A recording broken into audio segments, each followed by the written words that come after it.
விஜயநகர சாம்ராஜ்யத்தில் திருட்டும் கொள்ளையும் அதிகமாக இருந்த நேரம் மன்னர் மிகுந்த கவலையில் இருந்தார். இதை ஒழிக்க ஒவ்வொருவரும் ஒரு வழியை கூறினார்கள். கடைசியில் மந்திரியார் சொல்படி இமயமலையில் தவமிருந்து தற்போது விஜயநகரத்திற்கு வந்திருக்கும் சுவாமி துன்மானந்தரை அரசர் சந்திக்க முடிவெடுக்கப்பட்டது. அரசர் தன் பரிவாரங்களுடன் சாமியாரின் ஆசிரமத்திற்கு சென்றார். மன்னா, நான் கடவுள் பேசுகிறேன். துன்மானந்தன் என்னுடைய அருள் பெற்றவன். அவனை வணங்கு. அவன் கேட்கும் பொருள்களை தாராளமாக கொடு. உன் நாட்டில் இருக்கும் கொள்ளை பயம் ஒழியும்.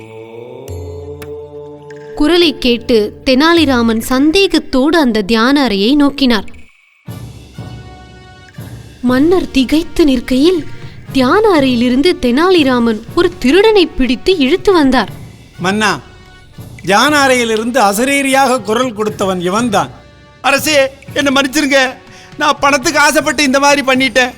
இந்த துரோகிகளை கைது செய்து சிறையில் அடையுங்கள். தெனாலி, உங்களுடைய புத்திசாலித்தனத்தை நான் பாராட்டுகிறேன். இந்தாருங்கள் என்னுடைய பரிசு.